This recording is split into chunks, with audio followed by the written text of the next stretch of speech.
మీకు తెలుసా, మన దేశంలోనే నెంబర్ 1 హంటెడ్ ప్లేస్ అదే రాజస్థాన్ లోని బంకర్ కోట్. ఈ పేరు చెప్తే చాలు దెయ్యాల కథలు, మిస్టరీలు గుర్తుకు వస్తాయి. సూర్యాస్తమయం తర్వాత అక్కడికి వెళ్లడం ప్రభుత్వం నిషేధం ఎందుకు విధించింది? ఏఎస్ఐ బోర్డు ఈ హెచ్చరిక ఎందుకు పెట్టింది? అక్కడ ప్రజలు ఏం చెప్తున్నారంటే అక్కడ మనుషులు కాదు ఆత్మలు, దెయ్యాలు తిరుగుతున్నాయని. ఇప్పటి వరకు రాత్రిపూట అక్కడికి వెళ్లిన వారు ఎవరూ తిరిగి రాలేదని వారు చెప్తున్నారు. అసలు ఈ కోట కథేంటి? దాని వెనకున్న రహస్యం ఏమిటి? అందాల రాజకుమారి రత్నావతి కథ. ఆమెను ప్రేమించిన ఓ దుష్ట తాంత్రికుడు సింగయ్య నల్లమాయ చేసి అత్తరిపై మంత్రం వేశాడు. అది పసిగట్టిన రత్నావతి ఆ సీసాను విసిరేయగా అది ఒక బండరాయిని తాకి తాంత్రికుడిపై పడి చంపింది. చనిపోయే ముందు తాంత్రికుడు కోటపై ఘోరమైన శాపం వేశాడు. ఇక్కడ ఎవరు ప్రశాంతంగా ఉండలేరు. ఆ తర్వాత కొద్ది కాలానికి యుద్ధం జరిగింది. రాజకుమారి మరణించింది.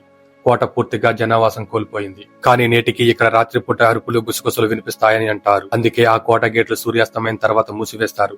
లోపలికి వెళ్లిన వారు తిరిగి రాలేదని ఇక్కడి నమ్మకం. ఈ హంటెడ్ ప్రదేశం రహస్యం మాత్రం ఇప్పటికీ ఓ మిస్టరీగానే ఉంది. మీరు నమ్మితే గోస్ట్ అని కామెంట్ చేయండి. మీకు ఈ ఇన్ఫర్మేషన్ నచ్చితే లైక్ చేయండి. మరిన్ని మిస్టరీస్ తెలుసుకోవడానికి మన ఛానల్ సబ్స్క్రైబ్ చేయండి.